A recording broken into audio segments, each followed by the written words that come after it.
It is wonderful to be with so much talent in this room, to look out and understand the potential that we have as a nation, as a society, to make a difference. You know, it's no secret that there's an innovation economy gripping the global economy.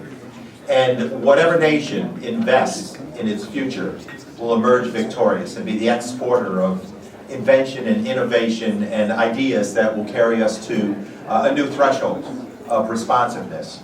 And as we look at the prices of gasoline rising exponentially, we are pushed, I believe, to think beyond a 20th century industry that got 20th century application and advance it to a 21st century innovation economy. We need those challenges placed before us. This president and DOE, congratulations on your expanded role. I look forward to working with you in that capacity, Arne. But this president has challenged our society to think outside the barrel, to think in a way that will take us to lofty measure in terms of research and development, of innovation and entrepreneurship. And we do it when we embrace the challenge, not walk away from it. We can go ahead with failed policies of the past or live in the past if we want to. Or we can inspire the change. I see surrounding us a number of people who can really spark that change. I'm one of the few engineers on the Hill here in Washington. I chaired the Energy Committee in the New York State Assembly for 15 of my 25 years. I then went on to serve as president and CEO of NYSERDA, the New York State Energy Research and Development Authority, where investment in R&D, investment in new thinking, was a day-to-day chore.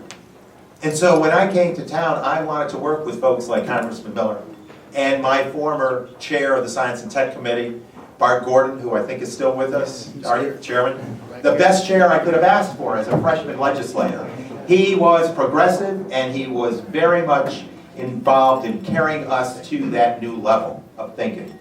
And so I look at these challenges in a way that say, hey look, if we're content with China investing double in clean energy than what we are, then stick with the policies of the past. If we're content to have them be the leader in solar manufacturing, stick with the policies of the past. If we're content with them being the major driver of wind manufacturing, then stick with the policies of the past. We need to go forward in a way that is so aggressive. And so I encourage all of you to dream nobly. Dream in a way that allows you to invent and discover and explore and create and design. And don't stop there. Push the advocacy for the investment that will find the funds to make it happen. You know, there are those of us who think it's good to remove these subsidies from oil companies and use that to capitalize the new thinking that will enable us to advance the solutions of today's age for the problems that face us.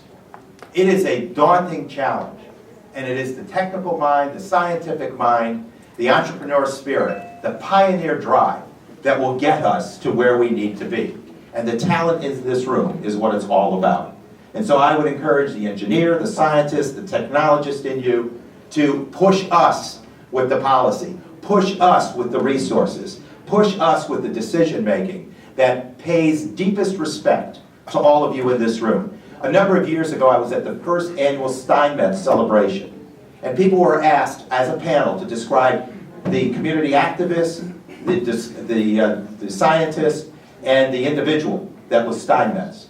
And when they did this deep research, the person who developed the individual of Steinmetz said that he was oftentimes quoted saying the first people who should run for public office are those engineers and scientists, because they're problem solvers, they're innovative, they're analytical thinkers, and they would serve best in those awesome positions in government. So if you're not running for office, the next best thing, push us with the ideas, and dream big, dream bold, dream nobly, and make us all advance with your intellect, with your prowess. Thank you so much, everybody.